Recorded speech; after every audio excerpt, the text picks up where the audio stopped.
gente linda, eu de volta para conversar um pouco com vocês sobre saúde mental e saúde bucal, que, por incrível que pareça, tem muita coisa em comum, né?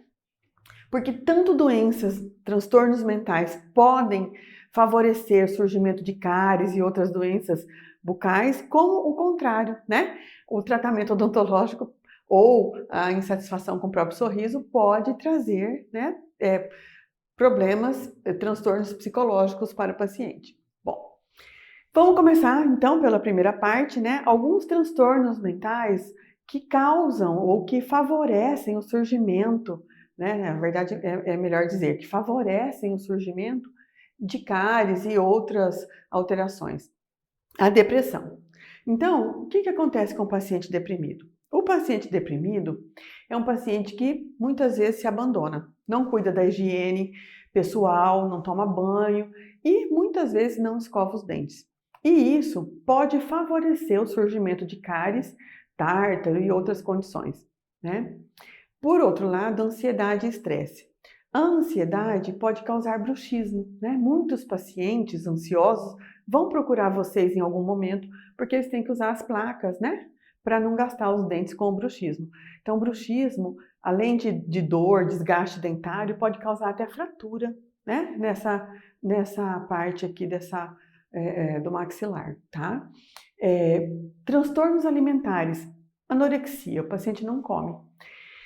E aí isso favorece o enfraquecimento dos dentes. Ou bulimia, o paciente provoca vômitos recorrentes, né? Tem outras formas de bulimia, mas a mais comum ainda é provocar vômitos. Então, quando o paciente provoca muitos vômitos, né? Então ele vai ter aqui uma acidez excessiva, né? Que vai prejudicar o esmalte dentário, enfim, que pode favorecer o surgimento de vários problemas dentários, tá? E o uso de medicamentos. O próprio uso de antidepressivo, por exemplo, dá uma secura na boca, um dos principais efeitos colaterais, né? Um dos principais efeitos indesejados do antidepressivo é a boca seca, né? E isso pode, assim como os antipsicóticos também dão muita boca seca, às vezes rigidez e também bruxismo, né? Isso pode ser sintoma colateral também. Então, isso pode provocar, enfim, vários problemas nos dentes, tá? Pode causar um desequilíbrio na flora bucal, e aí, enfim, né?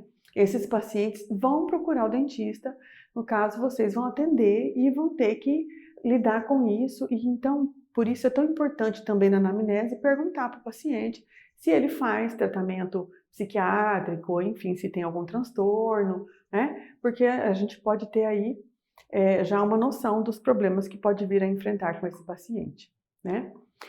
E por outro lado, em alguns momentos, o próprio problema bucal ou a insatisfação com o sorriso, né, podem gerar medo ou tristeza, né, sentimento de baixa estima, tá?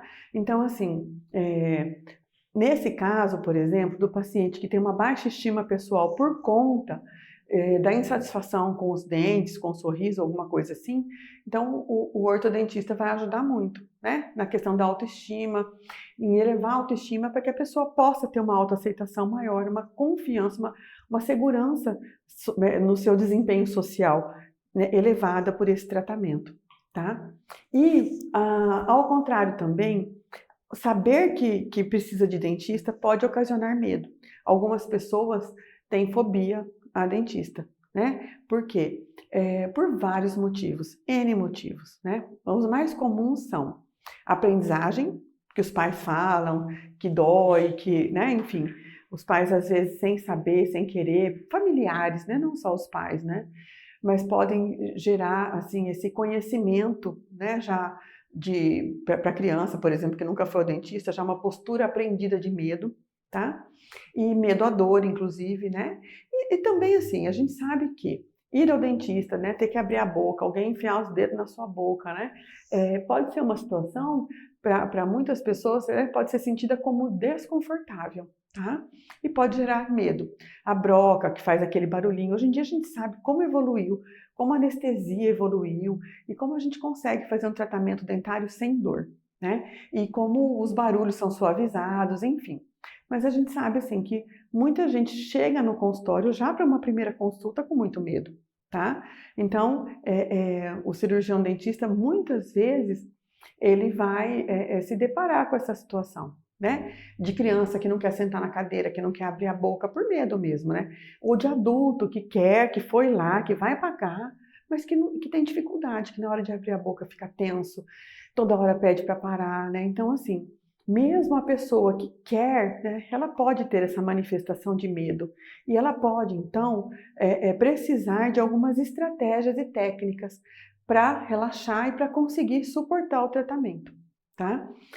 Então é legal apresentar para vocês algumas técnicas, como por exemplo a respiração, né? O exercício de respiração.